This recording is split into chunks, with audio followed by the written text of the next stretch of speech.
Good evening, everybody. How are you? I hope you are all well and tucked up in bed in your pyjamas, ready to listen to tonight's bedtime story.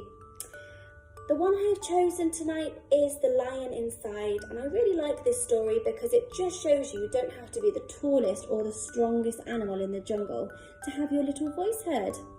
So let's begin. In a dry, dusty place where the sand sparkled gold, stood a mighty flat rock, all craggy and old.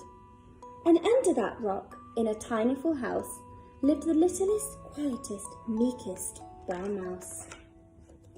He was so very tiny, so incredibly small, that nobody ever noticed him, not ever, not all. He got trod on and sat on and missed out for stuff, ignored and forgotten.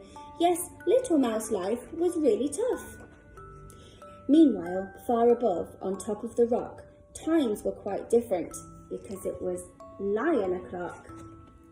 This huge, gruesome creature made sure everyone saw how important he was by how loud he could roar. He was head of the pack. He was shouty and tough. He loved showing the crowd he was made of strong stuff. Yes, all were impressed by this mighty king cat. If only, thought Mouse, I could be more like that. Then, late one dark night in his Minnie Mouse bed, the cleverest thought popped into his head. He jumped from the covers and held up a paw. I've got it, he said. What I need is a roar. I mean, what if this mouse with the weeniest squeak was a little more grrr and a little less meek? Well, he'd still be the smallest of fuzzy brown mice, but he'd at least make friends and join in, and life would be nice. Yes, thought the mouse, I must find out how. I will learn how to roar, and I will learn it now. But, oh my gosh, there was only one beast who could teach him this thing that might make him a feast. It was time to be strong, take a chance after all. Forever was such a long time to feel small. So he made himself brave and he thought like a winner. He set off for the top, hoping not to be dinner. It felt like the scariest thing he could do. But if you want things to change, you first have to change you. The further he climbed, the closer he got to the slumbering lion reclining on top.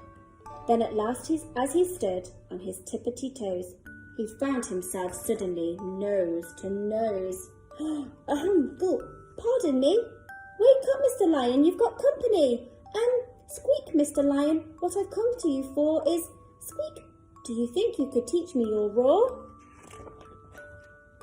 A silence befell that twinkling plain.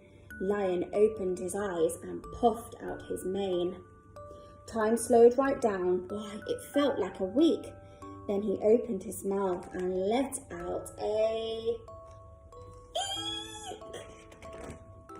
The lion was shaking.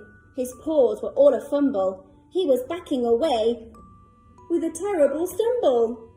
Don't hurt me, he whimpered. Oh, try to be nice. Well, my goodness, this lion was frightened of mice. Don't worry, Mouse peeped. I'm a friend, not a foe. Let's rock this together. We'll have fun, don't you know? That was a magical moment for sure, when Mouse didn't feel at all small anymore.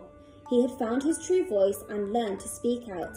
And for that, you don't need to roar or you don't need to shout. And from that day and always, the two were a pair.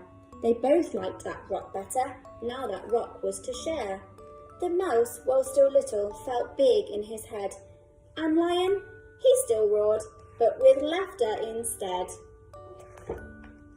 Yes, that day they both learned that no matter your size, we all have a mouse and a lion inside. The end. Well, I hope you enjoyed tonight's bedtime story. I certainly enjoyed reading it to you. Take care, everybody. Stay safe and good night.